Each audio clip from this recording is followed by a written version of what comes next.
The sizzling burgers and the laughter of children filled the air as Karen's neighbors gathered for a backyard barbecue.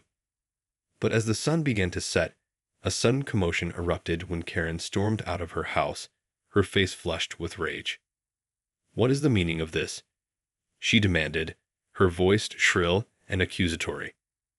"I will not have this ruckus going on in my neighborhood." The confused partygoers fell silent, unsure of what had provoked Karen's outburst. It was then that they noticed a large, imposing figure striding towards the gathering. A retired military general, a close friend of one of the families in attendance. "Is there a problem, man?" the general asked, his deep voice commanding attention. Karen's eyes widened, and she took a step back, suddenly unsure of her next move. This is a violation of our neighborhood's quiet hours," she stammered. "I won't stand for it." The general raised a single eyebrow, his gaze unwavering. "Ma'am, I believe you're overreacting. This is a perfectly reasonable gathering on a pleasant evening. I suggest you return to your home and allow these people to enjoy their time together." Karen's face flushed an even deeper shade of red, and she opened her mouth to protest. But the general's stern expression silenced her. Gritting her teeth, she turned on her heel and stormed back into her house, slamming the door behind her. A collective sigh of relief swept through the crowd, and the party resumed, with the general joining in and engaging in friendly conversation with the other guests. But the tension lingered, and it was clear that Karen's outburst would not be the last of its kind. As the night drew to a close and the guests began to depart, one of the partygoers, a young woman named Sarah, approached the general. "Thank you for stepping in," she said, her voice tinged with gratitude. "We've been dealing with Karen's entitled behavior for years, and it's nice to have someone stand up to her." The general nodded, his expression thoughtful. "I must admit, I've encountered my fair share of individuals like Karen over the years. It's important to stand firm in the face of such unreasonable demands. However, I sense there's more to this story than meets the eye. Perhaps we should keep a watchful eye on our neighbor and see what further developments arise." With that, the general bid Sarah and the others farewell, leaving them to ponder the implications of his words. The stage was set for a confrontation that would test the limits of Karen's behavior and the resilience of the community. The following day, Karen's resentment towards her neighbor's backyard barbecue had only grown. She paced her living room, her mind racing with thoughts of how to retaliate. The presence of the imposing general had caught her off guard, but she was determined not to let it happen again. As she stewed in her anger, a devious plan began to take shape. Karen knew that the neighborhood had strict rules about noise and gatherings, and she was determined to use that to her advantage. Grabbing her phone, she furiously dialed the non-emergency police number, her fingers trembling with excitement. "Yes, hello," she said, her voice dripping with false concern. "I'd like to report a noise violation in my neighborhood. There's an ongoing party that's been disrupting the peace for hours." The dispatcher on the other end of the line listened patiently as Karen described the situation in exaggerated terms, painting the picture of a raucous and unruly gathering that was keeping the entire neighborhood awake. "I see," the dispatcher responded, jotting down the details. "We'll send an officer to investigate the situation immediately." Karen's lips curled into a satisfied smile as she hung up the phone. "That'll teach them to disrupt my peaceful existence," she muttered to herself, already imagining the look of shock and dismay on her neighbors' faces when the police arrived. Sure enough, it wasn't long before the sound of a siren filled the air, and a police cruiser pulled up to the curb in front of the house where the party was still in full swing. The guests, caught off guard by the unexpected arrival of the authorities, quickly fell silent, their laughter giving way to confused murmurs. The officer strode up to the group, his expression stern. "I've received a complaint about a noise violation in this neighborhood," he announced, his gaze sweeping over the assembled partygoers. "I'm going to have to ask you all to keep it down and wrap things up." Stunned, the guests exchanged glances, unsure of how to respond. It was then that the general, who had been quietly observing the situation, stepped forward. "Officer," he said, his voice calm and authoritative, "I can assure you that this gathering is entirely within the bounds of the law. We are simply a group of neighbors enjoying each other's company on a pleasant evening. I see no cause for disruption." The officer hesitated, his eyes darting between the general and the rest of the group. Sensing an opportunity, Karen emerged from her house, a triumphant gleam in her eye. "Officer, I must insist that you take action," she said, her voice dripping with false concern. "These people are clearly disturbing the peace, and I won't stand for it." The stage was set for a clash of wills, with Karen determined to assert her dominance and the general equally resolute in defending the rights of the community. The outcome would have far-reaching consequences for all involved. The officer looked back and forth between Karen and the general, his brow furrowed in uncertainty. On one hand, he had received a formal complaint about a noise violation, but on the other, the general's authoritative presence and calm demeanor suggested that the situation might not be as cut and dry as Karen had presented it. Clearing his throat, the officer addressed the group. "Ma'am, I understand your concerns, but I'm afraid I'll need to ask the residents to keep the noise down and wind down the gathering. It is still within the neighborhood's quiet hours, and I can't ignore a formal complaint." Karen shot the officer a triumphant look, but the general remained unfazed. "Officer, I can assure you that we are being respectful of our neighbors and keeping the noise to a reasonable level. Perhaps we could invite you to join us and see for yourself that there is no disturbance here." The officer hesitated, his gaze shifting between the general and Karen, who was now glaring at him with undisguised hostility.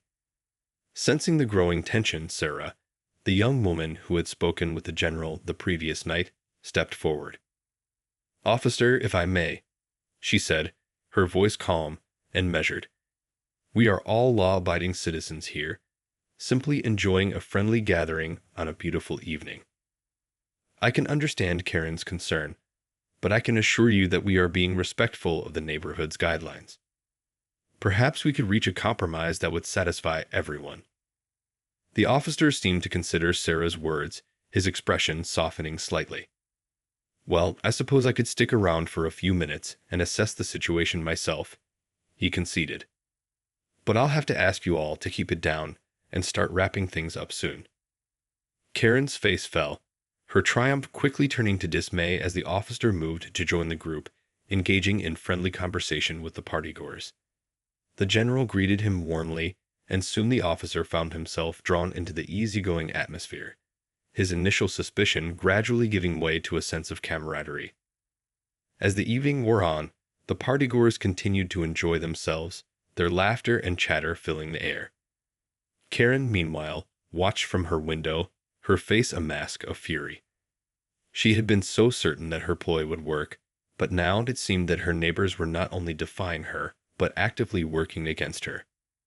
Clenching her fists, Karen vowed to find a way to assert her dominance and restore the order she believed was rightfully hers. The battle lines had been drawn, and the war for control of the neighborhood was just beginning. The following day, Karen was still seething with resentment over the previous night's events. As she sipped her morning coffee, she glared out the window, her eyes narrowed with determination. Suddenly, an idea struck her. Hurrying to her computer, she began to scour the neighborhood's homeowners association bylaws, searching for any loopholes or technicalities she could exploit. It wasn't long before she stumbled upon a section that piqued her interest. A clause about the proper use of community spaces. A sleek grin spread across Karen's face as she read the fine print. According to the bylaws, any gathering on public property or in common areas that exceeded a certain number of participants required a permit. Failure to obtain such a permit could result in hefty fines or even legal action. Wasting no time, Karen composed a strongly worded letter to the HOA, citing the alleged violation and demanding that immediate action be taken. She attached a copy of the relevant bylaw and even included a suggested fine amount, making it clear that she expected the issue to be resolved swiftly and to her satisfaction. Satisfied with her handiwork, Karen hit send and leaned back in her chair, a triumphant gleam in her eye. This time, they won't be able to defy me, she muttered to herself. Meanwhile, the partygoers were blissfully unaware of Karen's latest scheme. The general, having established a rapport with the group, had become a regular fixture at their gatherings, lending his calm and steady presence to the lively proceedings. It was during one of these gatherings that a knock at the gate interrupted the lively conversation. The group fell silent as Sarah, ever the mediator, approached the newcomers. "Can I help you?" she asked, her tone polite but guarded. The two men standing on the other side of the gate introduced themselves as representatives from the Homeowners Association, and they proceeded to inform the group that they had received a complaint about an unauthorized gathering on community property. "I'm afraid we're going to have to ask you all to wrap things up and vacate the premises immediately," one of the men said, his voice tinged with an air of authority. "Failure to comply will result in fines and potential legal action." The group exchanged bewildered glances, their initial confusion quickly giving way to a sense of outrage. The general, his brow furrowed, stepped forward to address the HOA representatives. "Gentlemen, I believe there has been a misunderstanding," he said, his voice calm but firm. "This is a private gathering on one of the residents' property, and we are well within our rights to be here. I would kindly ask that you reconsider your demands and allow us to continue enjoying our time together." The HOA representatives, however, remained steadfast, insisting that the group disperse or face the consequences. As the standoff continued, it became clear that Karen's latest ploy had set the stage for an escalating conflict that would test the resolve of everyone involved. The tension in the air was palpable as the HOA representatives stood their ground, unwavering in their demand that the group disperse. The partygoers, their initial confusion giving way to a growing sense of indignation, refused to back down. At the center of the confrontation stood the general, his imposing presence and unwavering calm a stark contrast to the HOA representatives' authoritative posturing. "Gentlemen, I understand that you are simply following the letter of the law, but I must insist that you reconsider your position," the general said, his voice measured and diplomatic. "This is a private gathering on one of our neighbors' property, and we are well within our rights to be here. Forcing us to leave would be a clear violation of our civil liberties." The HOA representatives exchanged uncertain glances, momentarily thrown off by the general's measured response. One of them cleared his throat, his brow furrowed. "I'm sorry, sir, but we have a formal complaint on file, and we're required to follow up on it. The bylaws are clear.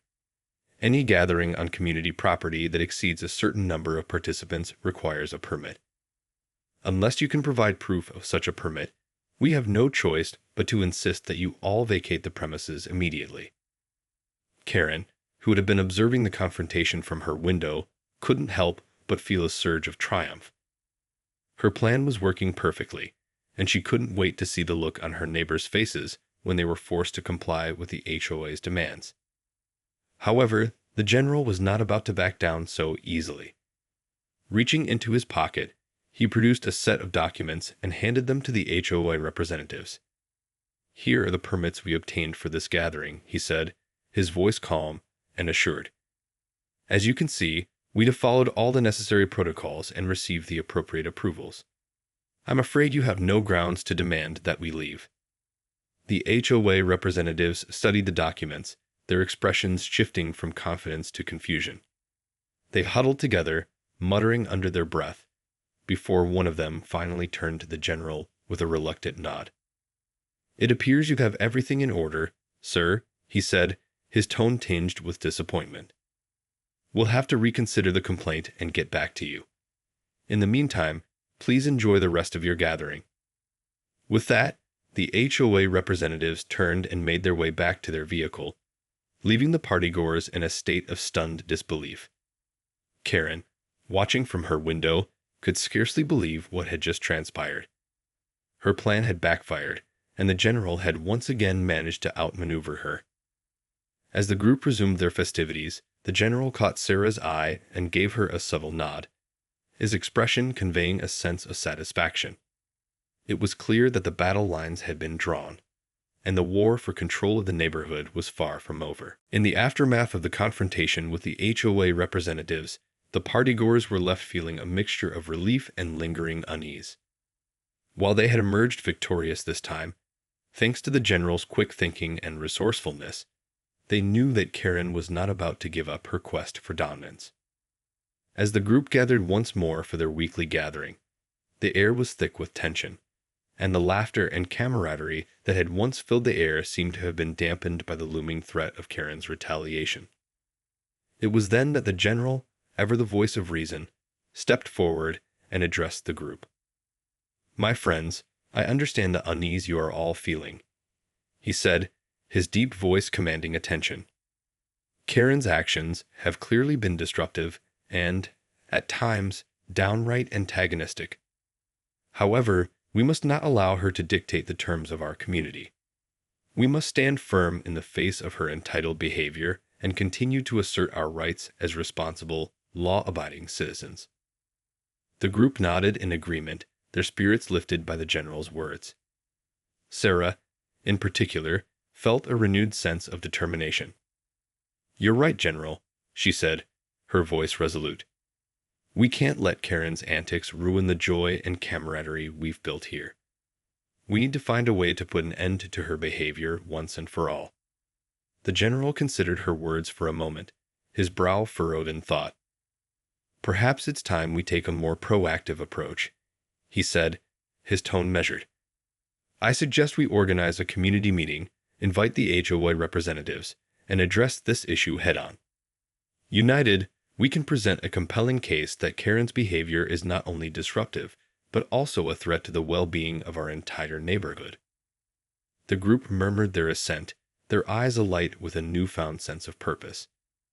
They knew that confronting Karen would not be an easy task, but they were determined to reclaim the peace and harmony they had long enjoyed in their community. As the meeting was organized, the tension in the air grew palpable, and Karen, sensing the impending showdown, began to plot her next move. She was not about to let her neighbors take control without a fight, and she was willing to go to any lengths to ensure that she emerged victorious. The stage was set for a decisive battle, one that would test the resolve of the entire community and determine the fate of their neighborhood for years to come. The community meeting was a tense affair, with Karen sitting front and center, her arms crossed defiantly as the general and the other neighbors laid out their case against her disruptive behavior. The HOA representatives listened intently, their expressions shifting from uncertainty to a growing sense of understanding as the group presented a compelling and well-documented argument. "It's clear to us that Karen's actions have been a significant disruption to the peace and harmony of our community," the general said, his voice firm and unwavering. "Her repeated complaints, demands, and attempts to assert her will over the rest of us are in direct violation of the principles of cooperative living that our neighborhood was founded upon." The HOA representatives nodded in agreement, their brows furrowed in contemplation. One of them, a woman with a no-nonsense demeanor, turned to Karen with a stern expression. "Mrs. Harding, we've reviewed the complaints you filed, as well as the evidence presented by your neighbors. It's clear that your behavior has crossed the line from reasonable concern to outright harassment. This cannot be tolerated." Karen's face flushed with indignation, and she opened her mouth to protest, but the woman raised a hand to silence her. "However, we also understand that there may be underlying issues or concerns that have led to this situation," she continued. "Therefore, we'd like to propose a solution that addresses the root of the problem rather than simply punishing you." The general and the other neighbors exchanged curious glances, their attention now fully focused on the HOA representative. "We'd like to suggest that you and your neighbors participate in a series of mediation sessions, facilitated by a neutral third party," the woman explained. "The goal would be to help you all understand each other's perspectives, address any legitimate concerns, and find a way to coexist peacefully." Karen scoffed, her eyes narrowing. "I have no interest in coexisting with these people," she spat. "They're the ones who are disrupting my peaceful existence, and I demand that you take action against them." The HOA representative's expression hardened. "Mrs. Harding, I'm afraid that's not an option. If you refuse to participate in the mediation process, we will have no choice but to impose sanctions, including potential fines and even legal action." Karen's face twisted with fury, and for a moment, it seemed as though she might lash out. But the general, sensing the escalating tension, stepped forward and placed a hand on her shoulder. "Karen, I understand your frustration, but I urge you to reconsider," he said, his voice low and soothing. "This is an opportunity to find a resolution that works for everyone. If you're willing to engage in good faith, I believe we can find a way to coexist peacefully." Karen stared at the general, her eyes filled with a mixture of defiance and uncertainty. The fate of the neighborhood now hung in the balance, and it was up to her to decide whether to continue her crusade or to take a step back and try to find a compromise. The air in the room was thick with tension as Karen considered the HOA representative's proposal. Her neighbors watched with bated breath, uncertain of how she would respond. After a long, tense silence, Karen finally spoke, her voice dripping with reluctance. "Fine," she muttered, her shoulders slumping in defeat. "I'll do this mediation thing, but only because I have no choice." The HOA representative nodded, a hint of the satisfied smile playing on her lips. "Very well, Mrs. Harding.